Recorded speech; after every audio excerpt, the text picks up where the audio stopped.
Sve je više sela u Srbiji koja postaju turističke destinacije. Mnogima je zato teško da odaberu gde da provedu odmor. Zato smo mi tu da vam pomognemo. Emisija Lepše od Pariza otkriće vam koja seoska domaćinstva da posetite ako želite da iskusite pravi život našeg seljaka. Opustite se u prirodi i uživate u dobroj hrani. Prikazat ćemo vam i gde možete otići ako vas zanima aktivni odmor, a gde ako želite više da saznate o bogatoj istoriji i kulturi Srbije. Dobrodošli u emisiju Lepše od Pariza.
Kosjerić je tradicionalno turističko orijentisana opština. Istorijska baština, živopisni pejzaži, prijatna klima i gostoprinstvo meštana uz udoban smeštaj i bogatu ponudu sadržaja godinama privlače posetioce iz svih krajeva Srbije, pa i celog sveta. Srdačni i gostoljubivi domaćini sela oko Kosjerića pre više od 3 decenije počeli su da primaju goste u svoje domove. Jedno od njih, domaćinstvo porodice Stojanić u selu Stojići nadomak poznatog turističkog centra Divčibare, predstavljamo vam u današnjoj epizodi.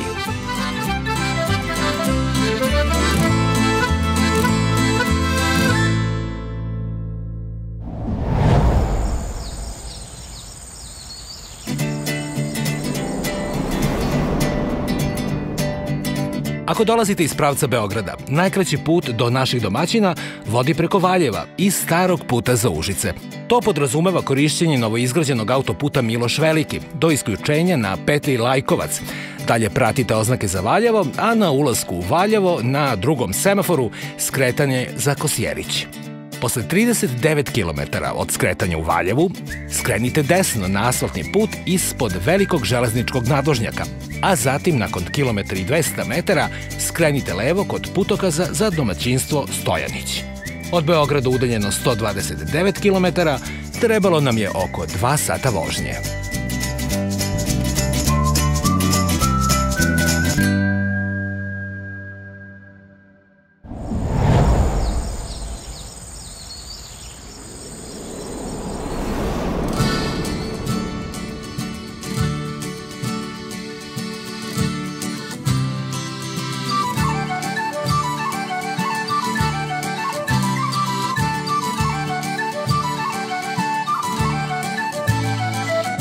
Na samom ulazu u domaćinstvo Stojanića bit ćete očarani kako je skladno isprepletano dekorativno kamenje sa raznim vrstama cveća koje domaćini uspešno održavaju. Zorko, Cico! Da. Dobar dan. Dobar dan. Domaćini Stojnići. Dobro došli. Bolje vas našli. Divno vam je ovde, već na prvi pogled. Da, lepo je, baš trudimo se da ulepšamo, da bude što lepše. Zorko, vi imate neobično ime. Koliko retko, toliko i lepo za muškarca. Pa, vrlo retko ima tih imena, ali eto, u ovom kraju ima puno imena Zorko. U donjem delu, pored reke, na ulasku kod vas, prvo se prođe pored vodenice. Da, to je vodenica, pa jedina u stvari u ovom kraju, od ovih par sela. Tako, vodenica je atrakcija, a i velika je korist. Svi dolaze da samelju to pšenicu, kukuruz, da vide kako se melje, da probaju tu domaću hranu od te vodenice. Kod vas se odmah primeti da je svaki delić dvorišta ukrašen sa dekorativnim kamenom i cvećem. Ko je zaslužan za to? Pa oko toga oko kamena i to zidanja, to sam ja, a oko sveća supruga i majka.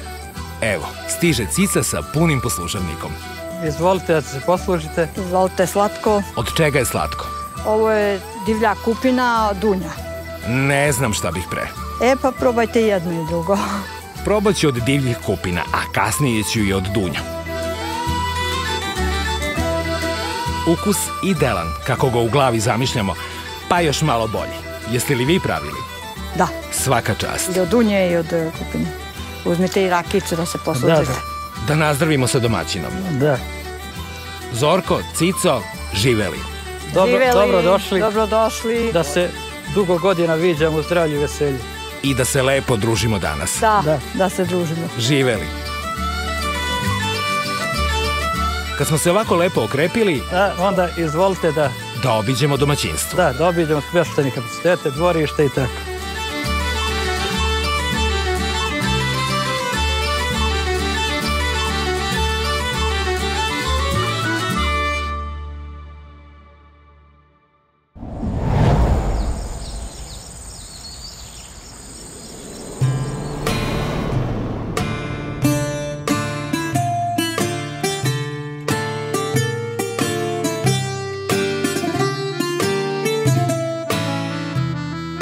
Zorko, smeštaj za goste se nalazi u gornjem spratu kuće, a sa ove terase se pruža divan pogled na okolne planine i brda koja se protežu u nedogled.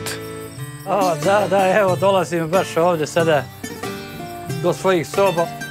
Koliko imate odvojenih smeštajnih jedinica? Pa imam, ovo je četvorokrevetna jedna soba, ona ima svoje kupatilo, a dve dvokrevetne sobe imaju svoje zajedničko kupatilo. Televizori su u sobama, imaju internet za goste, ima satelitska antena za praćenje tih sportskih klubova i tih utakmice i tako to sa time raspolažem. Ako je pored sve ove lepote koje ih okruže gostima potreban još i TV, imaju i to. Ima i televizori, ima internet, tako da na raspolaganju pa kao šta veli. Ali većinom se opredeljuju svi na šetnje, na izlete. Kako ste regulisali grejanje tokom boravka u hladnijim periodima? Pa ja se grejem na centralno grejanje, na drva, znači sporeti sa centralnim na drva. Ovde može da se boravi u toku zime? Pa može, mada su malo loši putevi, prilazi, pošto je kuća u samom brdu, malo je teže za izlazak, tako da može da se dođe, ali je malo teže u tim periodima. Koje vrste aranžmana nudite i koje su cene? Pa ja radim sa punim pansionom, polupansionom i noćenje sa doručkom, kao i samo noćenje. Znači, u bilo kojoj varijanti gost hoće, može da izabere, ali većinom se svi opredeljuju na pun pansion. Pa cene kod mene su nepromenjene već 2-3 godine. Idem sa punim pansionom 2000, polupansion je 1800, noćenje sa doručkom 1400 i 1100 je samo noć. Cene su i više nego povoljne. Da li se isplate ovakve cene gostima, a pre svega vama?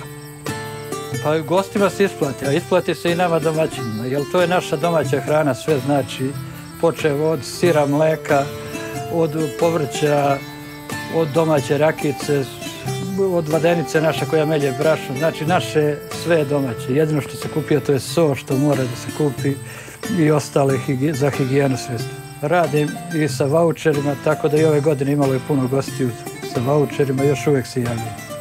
Još da vas pitam, imate li popuste za najmlađe goste? Pa svakako, koji svugde što postoje, isto deca do 5 godina su besplatno, od 5 do 10 godina je popust 30%. Kako budući gosti mogu da vas pronađu? Kako se oglašavate? Pa ja imam na YouTube-u svoj kanal Domaćinstvo Stojanić i imam sajt svoj Seoski turizam Stojanić, tako da gosti preko toga mogu da me nađu. Pa i preko turističke, znači u okviru same turističke Kosjerić, ko traži turističku, oni preporučuju goste i tako. Koji tipovi turista su vaši najčešći gosti i da li ste imali goste iz inostranstva? Pa gosti dolaze, tako reći, iz celog sveta. Imali smo počev od naših gostiju, većinom Novi Sad, Beograd, Zrenjanin iz tih ravničarskih mesta gde vole da dođu malo u brda, jer ovde je nadmorska visina negdje oko 500 metara. A također imali smo stranaca, imali smo sa Tajlanda, iz Austrije, Nemačke, prošle godine iz Danske, iz Francuske, prošle godine jedna porodica 10 dana je bila, tako da dolaze gosti sa svih strana. Ali verujem da je vaše domaćinstvo idealno za porodične goste, pogotovo sa malom decom.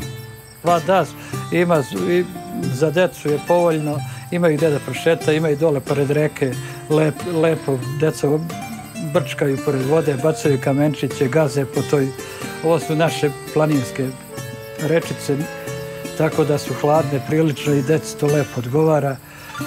A isto tako dolaze i stariji ljudi, penzioneri koji su željni odmora, da se odmore u miru i tišini. I na ovom svežem vazduhu. A vazduh je fantastičan. U okruženju ovih borovih šuma, listopadnih šuma, lepih pašnjaka. Za zdravlje neprocenjivo. A sada predlažem da vidimo šta to Cica lepo sprema, ali prethodno da je donesemo namirnice koje i sami proizvodite.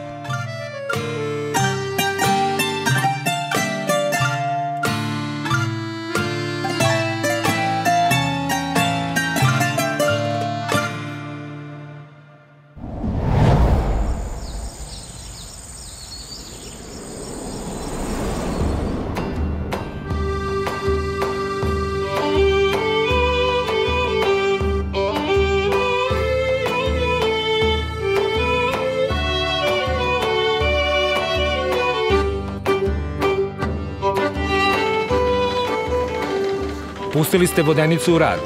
Da, krenula je. Ovo je vaša vodenica? Da, ovo je vodenica bila mog dede, oca, sada sam ja. Koliko je duga ta tradicija? Pa, nekih 100 godina. Oko, meljemo za sebe i vršimo usluge za druge. Kukuruz, pšenica, heljda, ovas, mešavine jednog i drugog, tako da se sve melje. Ovdje se melje celo zrno. Ovdje dolazi, znači, sve od celokupnosti, sa svim vitaminima, sa svih hranjivim materijama. I ovo brašno je mnogo kvalitetnije jer se melje, proces meljave je sporiji, ne sagoreva, tako da dobija se prirodno i dobro brašno. Vodenicu mogu da koriste i gosti, ali i svako ko bi da samelje brašna. Veoma je važno da imaju ovakve stvari, jer vrlo malo je ovakvih vodenica. Možda u opštini Kosjerić da imaju 2-3 vodenice. Ovakve, ja se trudim da je održim radi tradicije i radi toga da se vidi na šta je premleveno. Za one koji ne znaju, da nam pokažete po kom principu ona radi.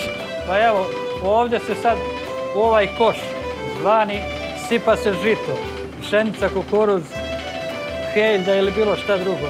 Ovo se zove čektalo, koje udara i pada po kamenu i ono istresa zrno. Gornji kamen se okreće, donji je stabilan. Žito prolazi između kamenja, tu je trenje i izlazi finalni proizvod.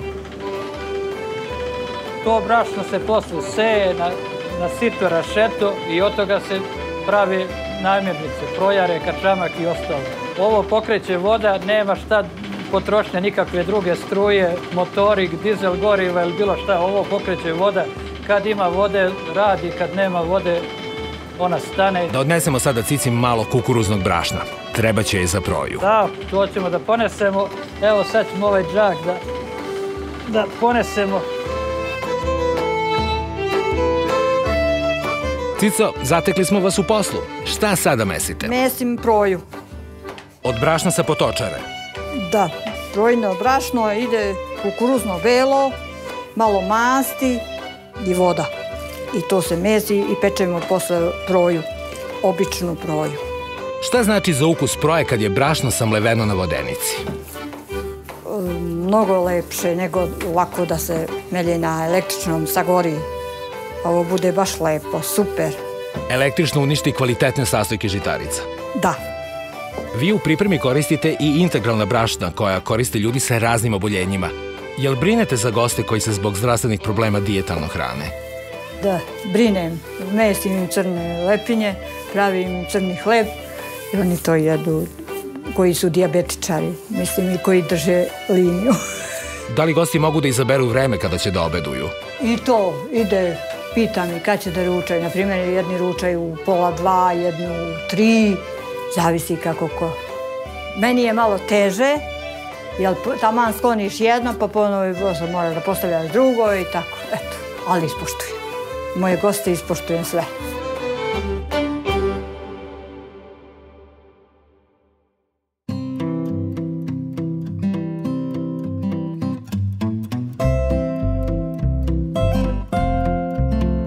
Ovo je moja bašta, ovo je paradajz koji je posađen na polju.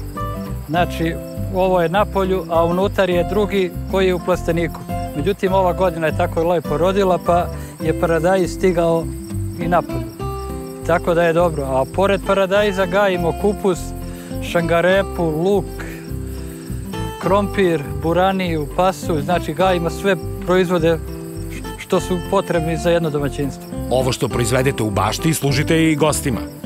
Pa da, svakako ovo sve što paradajz, papriku, luk, šta god bude, to je, iznosi se na trpezu, gosti uživaju to u tim ukusima naše domaće hrane. Primeti se pravi ukus. Pa pravi ukus, razlika je, evo vidiš kakav je paradajz, kao grožđe, što se kaže.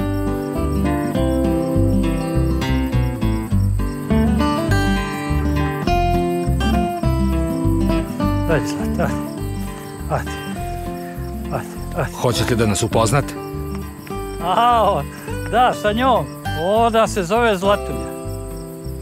To je krava Zlatulja, strašno mirna, fina krava. Dobro daje mleko. Vidi kako će da se mazi. Da, vidi kako je to. Pa ima krava, ovce, svinje, kokoške. Tako da imamo naše proizvode. Gajite i domaće životinje? Pa ima svakako posla puno, ali ako ima ljubavi da se gaji, da se radi, ima i, znači, može da se radi s tim. Ovo su vaše ovce? Da, ima i ovce, ima nekih 15 ovaca, ima i jagnjad. Tako i jagnjad idu sa ovcama, kad zatreba neko ide za pečenje i tako. Imate i svinje? Da, svake godine po 2-3 debelih svinja se uhrani i zakolje, od toga se prave domaće kobasice, pršuta, slavinica i tako da. Sve sami domaći delikatesi? Sve domaće. Prvo je hranjeno sa domaćom hranom, sa našom hranom, ovas, kukuruz, pšenica, nikakvi koncentrati, nikakvi premiksi, tako da stvarno je kvalitet mesa. Cico, proje je spremna za pečenje? Da. Koliko dugo? Pa, pola sata do 40 minuta. Ako je dobra vatra, jer ja pečem na drva. Pa i to ima razlog zbog čega? Ima. Lepša je. Jedva čekam da je probam.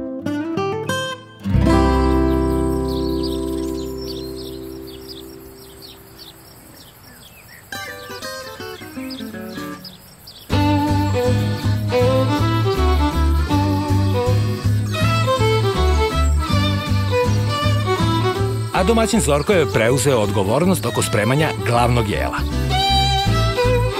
Danas spremamo sač u zemljanome posudi.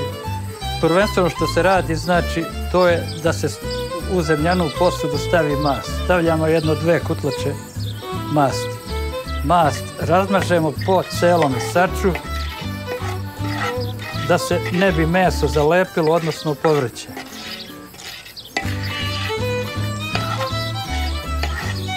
Kada smo to uradili, dodajemo meso. A meso smo prethodno posolili, isekli, stavili biber, senf i pavlaku. Puno je bolje kad ima više vrsta mesa. Znači, pileće, juneće, svinjsko meso. Stavljamo meso u sač. Meso je, tako reći, marinirano. To je u marinadi. Dodajemo povrće. Za sač je potrebno što više vrsta povrća. Krompir, šargarepa, peršun, celer, pečurke, šampinjoni, buranija, grašak. Znači, što više vrsta povrća, više se sjedinjuju mirisi i ukus je bolji. Sipamo povrće u sač. Povrće je sve iz naše bašte. Kada smo to sve stavili, povrće, meso, sipamo vodu. da ne bi to zagorelo. Sač je spreman. Sač poklapamo, stavlja se sač.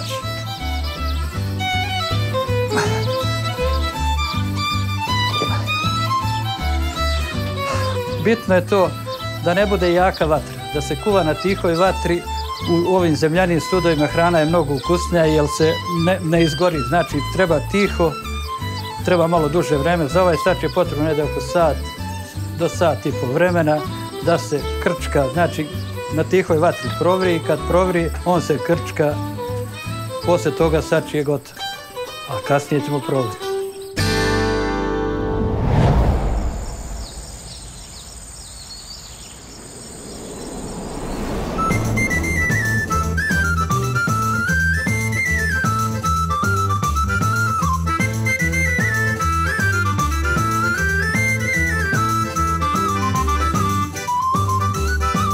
Zorko, u ruci držite jednu specifičnu vrstu kamena, zahvaljujući koje je vaše dvorište dobilo, rekao bih, bajkovit izgled. Da, ovo je vrsta kamena siga, takozvana siga. Evo vidite kako je to, to je taloženjem krečnjaka došlo do te stvaranja sige. Ovo su komadi, ovo je, tako reći, otpad od sige.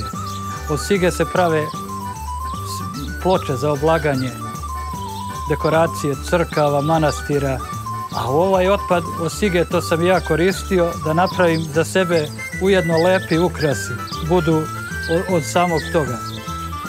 Evo, ovo je napravljen kao neki potok kroz koji voda teče i prolazi, a sve što više okrećem te kamenje da nema ivicu, ono je mnogo lepše i mnogo dolazi do izražaja. Koliko vidim, Cico, vi ste zaslužni za cveće. Da, da zalijem malo cveće sad. Imate divno cveće. Šta sve gajite? Ima ruže, kane, hrizontene. Muškatle. To su kaliope, ima i muškatli, a ovo su kaliope. Jabučić, onda lepi jovo, neko zove lepi jovo, neko zove lize, tako ih ima. Tako, na primjer, ovo je lepa kana, baš je lepa, što kaže, ovo je jednostavna, ona je crveni list i ona još nije procvetala. Da li dobijate komplimente od gostiju za baštu? Da, obavezno. To se zna da je obavezno. Kad dođu i kad vide, kaže, ne mogu da veruju da ima cveća voliko i da je ovako lepo u brdu.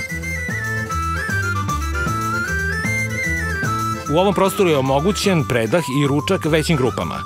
Da, ovdje su, ova sala je za ručavanje za veće grupe, znači do 80-90 mesta prima, to su grupe planinara, bajkera, motociklisti, znači te ekipe koje dolaze, to su jednodnevni ručkovi. Ručkovi su po dogovoru, znači dogovorimo se koja će hrana da bude servirata, to je sve spremno, oni dođu, ručaju i dalje nastavljaju put. I to je mnogo grupa planinarskih društava prošlo i svake godine se sve prinavlja sve više. Vidim vaše porodično stablo, a u nastavku su stari predmeti iz ovih krajeva koje ste sačuvali. Rekao bih jedan mali etnomuzej. Šta ovo znači vama i gostima koji vas posete?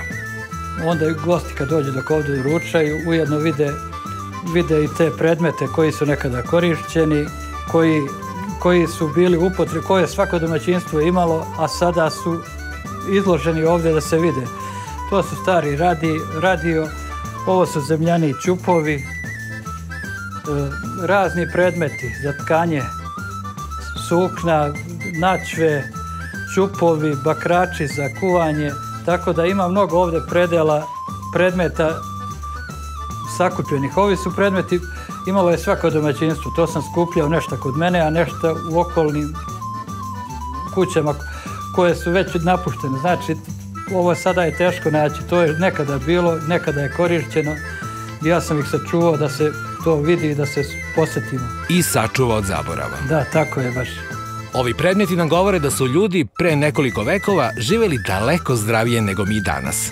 Bili su bliži prirodi, oslanjali su se na nju.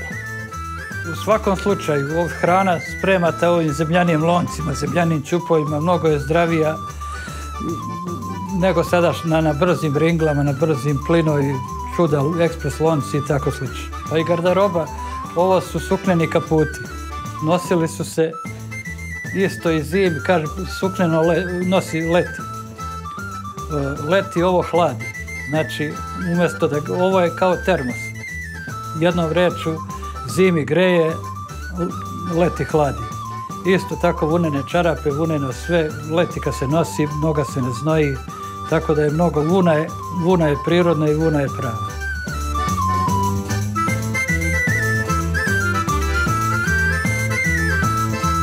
Ovo je jedan od karakterističnih prizora prirode zapadne Srbije, a u blizini je vaše kuće. Šta sve predlažete gostima da obiđu u neposrednom okruženju?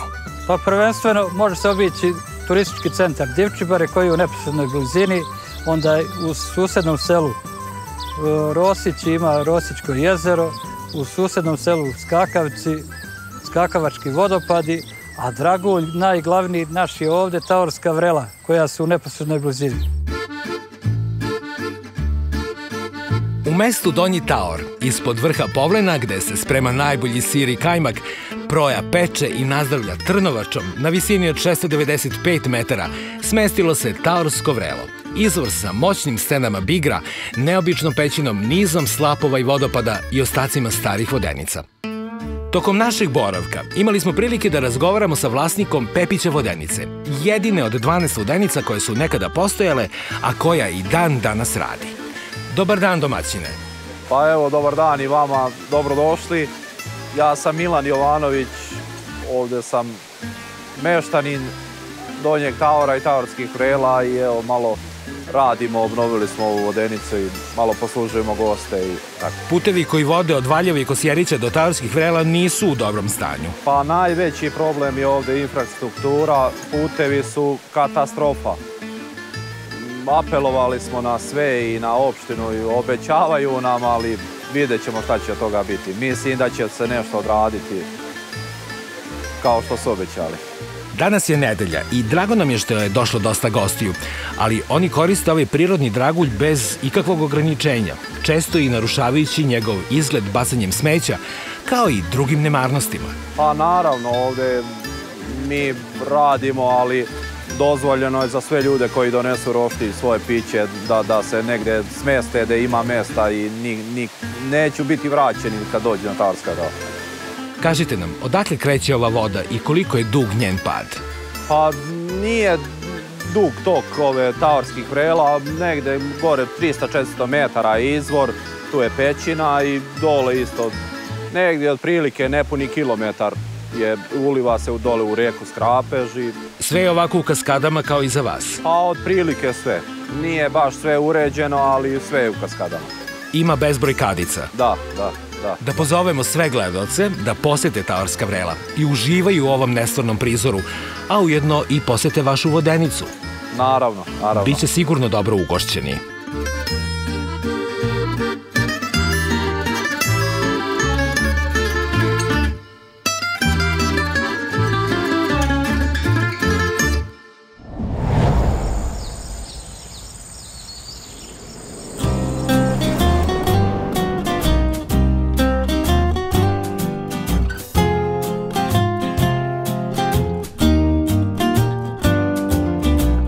Po obilasku prirodnih lepota ovog kraja nastavili smo druženje sa našim domaćinima, ćaskajući o temama vezanim za seoski turizam. Na početku zanimalo nas je kako je sve počelo, da li je nešto iniciralo da se krene sa seoskim turizmom. Pa prvenstveno počeli smo da radimo sa seoskim turizmom od 2006. A razlog počinja seoskim turizmom, supruga je radila tada u firmi, ostala je bez posla, imali smo ove objekte sagrađene i od tada smo krenuli da probamo kako to ide. Međutim, videli smo da to kreće, da su ljudi znatiželjni da dolaze, da žele da dođu i eto već od 2006. znači 14 godina smo u ovom poslu. Šta biste posavetovali one koji imaju mogućnost da počnu da se bave seoskim turizmom, ali se još uvek premišljaju?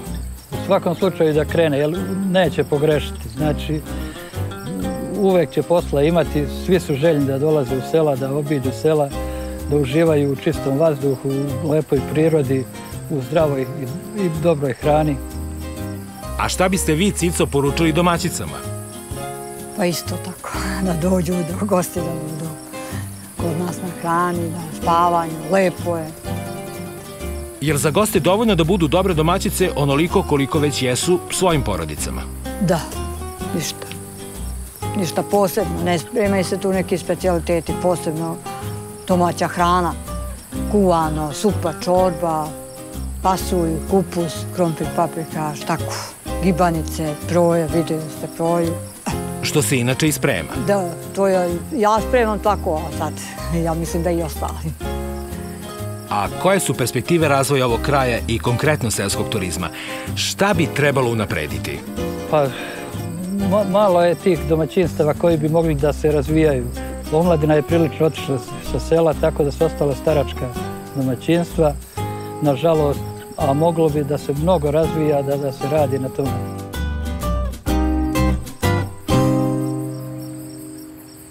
Cico, stiže proja. Stiže. Sa njom i Belimrs. O, Zorko, evo ga i sač. Prijatno da bude. Izvolite. Tu je i domaća supica. Da, supa domaća. Pileća. Pileća. Da prvo probam ovu proju. Pričam o njoj ceo dan. Lomi. Rukama? Da. To se rukama jede. Evo jedno parče. I malo kajmaka. Da. Ovo je vaš kajmak. Da. Sir i kajmak. Baš je ukusno. Dragi gledaoci, da biste ove proizvode probali i osetili ove ukuse na pravi način, morate da posetite domaćinstvo Stojanića. Jedino tako. Da, svakako. A o saču da i ne govorim. Meso se skoro istopilo. A i pečurke i povrće. Sve ste vi to i proizveli. Svaka čast.